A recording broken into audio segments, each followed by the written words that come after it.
Hello, hello, hello, and welcome to She Is Still Dope. I am Sharonda Lynn, and I am your host for this show. This show is Life Hacks with Sharonda Lynn, and I'm super excited to be here today.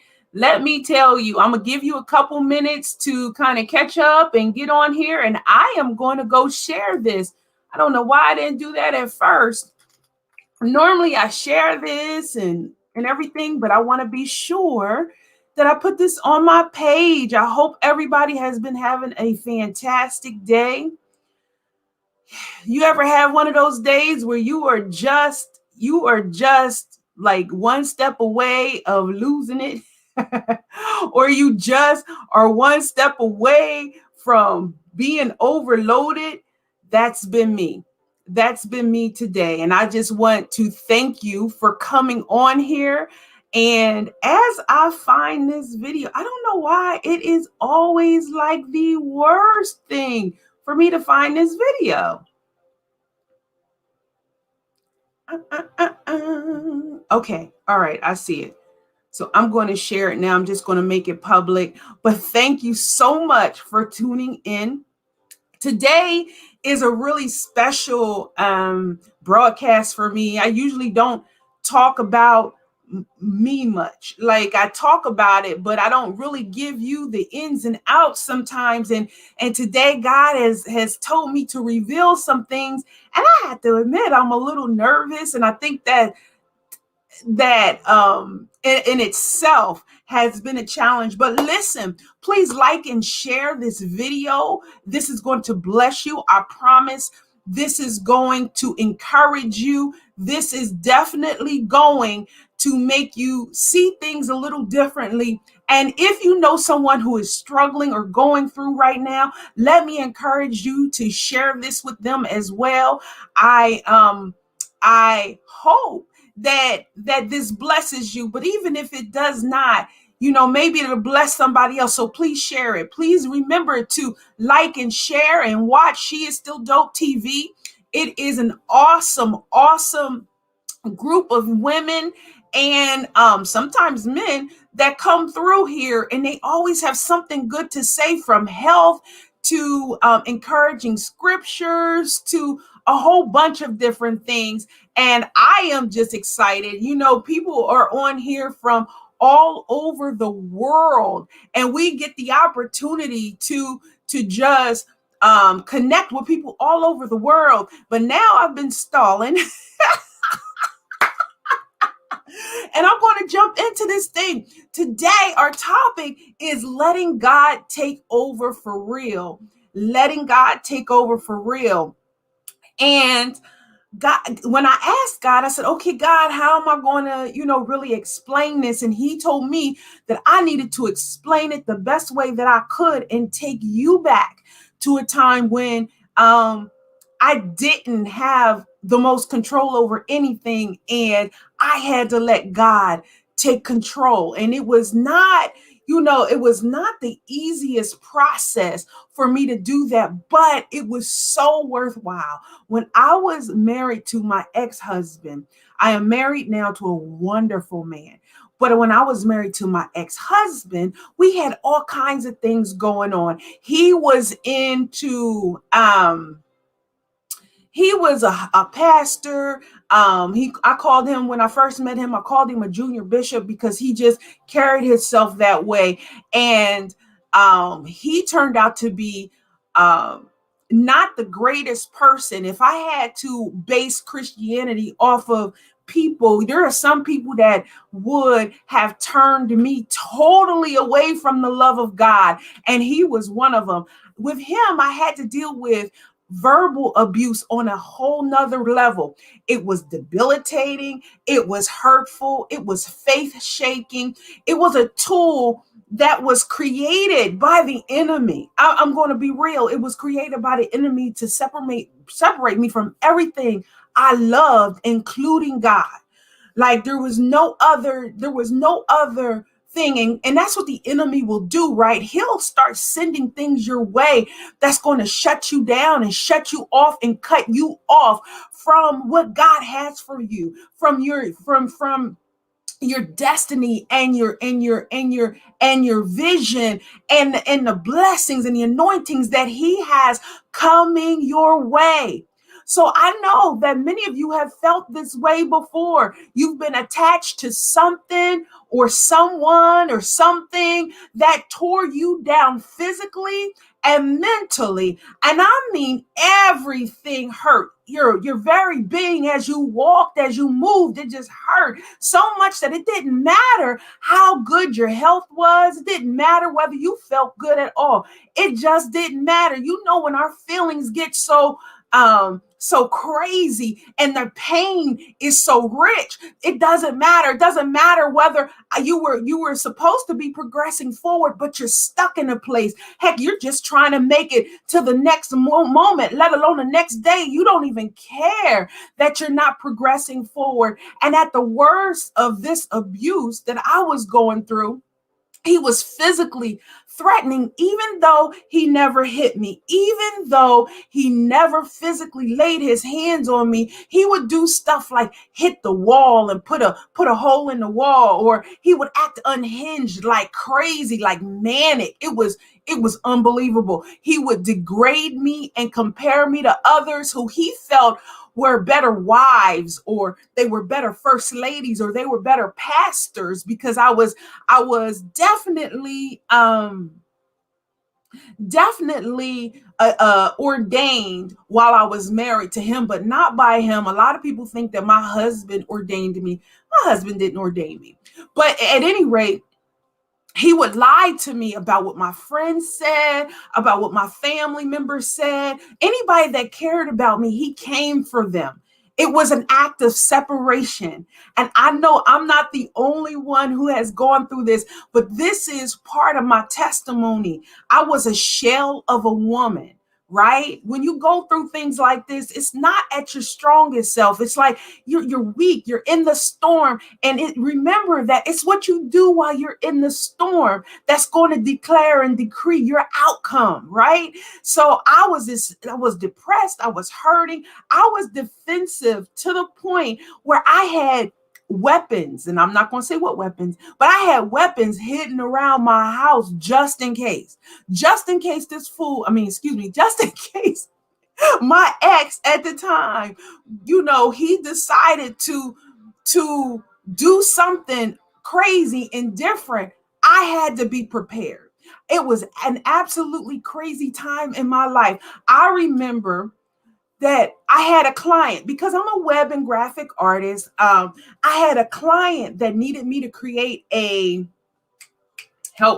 magazine, right? I had to work on this magazine, and every time I tried to work on the magazine up until the time it was due, I couldn't. He blocked every attempt for me to work on this magazine, to work on the thing that I was trying to do to grow myself, grow my business. Y'all, just be right with whatever I was supposed to be doing. And it was the 11th hour. I need to move some stuff around. It was the 11th hour, right? And I had to have this magazine done. I had to have all of it done. And I had little pieces of it done. But again, I could never sit down and get this thing done. Right? Have you ever had something like that where you kept trying to get to something? You keep trying to do something. You keep trying to work it out, and it just does not line up. It was the 11th hour for me, and the magazine was due in less than 8 hours. It was amazing because I was just driven to get it done. I was determined to keep my promise to my client, to my new friend, and actually my ex tried to talk to her, but I didn't know that. All I knew was that I had to get this thing done, that I was driven. I had to get this promise done. And so if you think that I was able to just sit down and do it, no, I couldn't sit down and do it. Come on. He wouldn't let me. He sat beside me, 6 inches from my ear. And I'm going to tell you, for like 4 hours, he sat here and literally told me I was nothing. He told me that I should not be working on this. He had projects that he had and he needed done. It was that he would tell me that I was a horrible wife. I was a horrible person, that people hated me and called me much worse than what he was doing right then, that my best friends and my family, that they hated me. This went on it just felt like forever. It felt like forever. I'm going to tell you, God will meet you right where you need. I never looked left and I never looked right. As he talked, God had me focused. As he yelled, God had me keep going. As he became more verbally abusive, God had me finish. I submitted the magazine to my client, but it wasn't the best. Of course, how could it be the best? And you have somebody who's not pushing you to glorify God. He was actually trying to tear you down. It wasn't my best work, but I finished, even though it wasn't. Even though I was in one of the most ugly situations that I have ever experienced, from somebody who said they were going to love me, wanted to share my life, was going to uplift me. But I got up from that laptop. I shut my laptop. I closed it for the night. He was furious that I got finished. I'm telling you, I was even a few minutes late. And I kept telling my client, I said, I'm going to get it done. I'm going to get it done. And anytime I had to talk to her on the phone, he would stop talking because he didn't want anybody to know what he was doing in the background. I hung up the phone and he kept talking and kept degrading me and kept talking about me. So when I got up, I finally shut my laptop and I went to bed. As I laid down, God said that he showed me how to finish. And that was so key, because up until then, I had excuse after excuse after excuse of why I didn't do something, why I didn't have it done. And even though I had these things going on in my life, that did not excuse me from not finishing. Some of y'all are going through things right now, and part of your problem is that you're not finishing. You have to finish. You have to complete, because when you complete, God will do the rest of it for you. So as I laid down, I said, God, you got me through this project. You helped me complete this project. If it wasn't for you, God, I would have crumbled already by now. He knew the abuse that I was taking every day. Now I said, now God, now I need you to help me get through this marriage that has turned into a private hell. Have you ever been into a situation where you think that it's going to be great, but it turns into hell? Philippians 4:19 says, and my God shall supply all my needs according. I said all my needs because this is the way I say it. But it says, and my God shall supply all your needs according to his riches in glory by Jesus Christ. I'm not here today to preach to you. I'm here today to let you know I am not in jail. I am not a murderess. I am here because I depended on a God who supplied all my needs. He fixed every hurt. He healed every brokenness. He healed everything in me. In our very worst situations, when all hope seems lost, you need to know that hope is never lost. It's never lost. Not even when somebody's yelling at you. Not even when you are in an abusive situation. It's never lost. God is only a cry away. He's only a tear away. He's only a word away. If he can take care of the sparrow, he will definitely take care of you. It was certainly not the easiest relationship that I ever had. It wasn't. But I learned an important lesson, and I need you to hold on to the same lesson. Never let anyone separate you from the love of God. Never never trust anyone who is bent on separating you from God. You can't trust them. If he's separating you from God, if it is separating you from God, it wasn't sent by God. It is not of God and could never have your best interest at heart. They do not care whether God is there for you. They do not care whether you are praying. Matter of fact, if a truth be told, I mean, he only prayed when he was in trouble or when he wanted to show. When somebody is doing stuff just for show, you need to be careful. Once I truly let God take over, listen, this is where you have to get down and dirty. You have to say, okay, God, I've tried everything else. I've tried to be everything else. I've tried to do everything else, but it's time now, God, for you to take over. I got to give it to you. I got to let you truly take over this thing. I have to let you truly take over this thing, because if I don't, I might end up killing somebody I ain't had no right to kill. I might be in a situation that I really should not be in, because I did not have the trust level in you, God. And you've got to truly trust God and allow him to take over. When I allowed that to happen, nothing fazed me. When I tell you nothing fazed me, when I realized that my marriage was a failure, all I did was look to God for the next step. When I realized that my ex had done some criminal activity, I looked to God for the next step. When I lost my job after 7.5 years of working through no fault of my own, I looked to God for the next step. I didn't worry. What I couldn't do was worry. I had no room for doubt. And God had kept me this far. I certainly didn't have time for a lack of faith. When you're in these situations, these are the things that come to cripple you. These are the things that come to shift you. We're talking about life hacks. I'm telling you right now, something that I probably have never really discussed with a whole lot of people. I can count people that know my situation on 2 fingers. I don't really release this, but something told me that somebody is going to see this, and they need to know that God has not left you, that there is hope in your situation, that all these things are coming against you to separate you from the glory of God and from the love of God, and that cannot happen. Now, I didn't come here today to preach to you, because that's not really what I'm supposed to do. Yes, I'm a pastor, but this is life hacks, and I'm not going to preach to you, but I am going to tell you the truth. Worry will make you sick.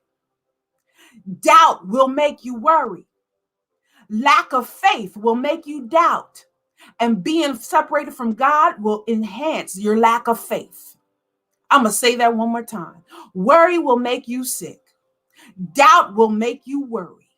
Lack of faith will make you doubt. And being separated from God will enhance your lack of faith. So what's the first thing you can't do? You can't let nobody come between you and the love of God. Now, here's the method I use to bounce back and get back on top. Because just because you down at the bottom, they said, this is a saying that somebody always said. They said, you made your bed, you got to lay in it, right? Because people going to be looking at your situation. They're not going to be understanding what you're in. They're not going to be understanding how you have to dig yourself out. They're going to be saying, oh, you married this person, you did this thing, you did that, you made a mistake. Okay, here's your bed, you got to lie in it. But God never said stay there. You might feel the brunt of that, but it's time for you to start digging out. So this is the way I started digging out. Number 1, I renewed my faith. Even though I was a praying person, I had to admit that I had shifted my focus off of God. I had to renew my faith. And how did I do that? I did that through prayer, through fasting, and through reading the word. Even when I didn't recognize what it was saying. Come on, the word will work as long as you speak it. Why? Because God's word can't return void.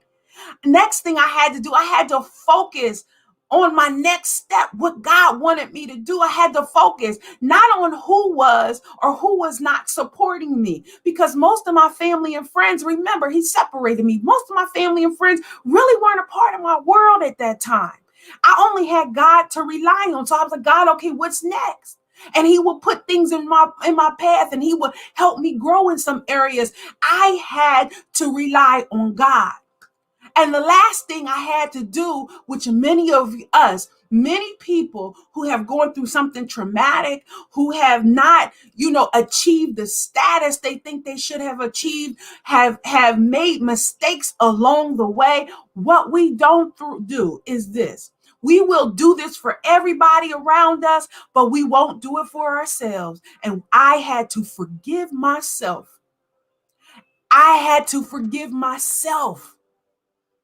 You have to forgive yourself for your mistakes, for your mishaps, for your failed marriages, for your jobs lost, for your opportunities you threw away. You have to forgive yourself.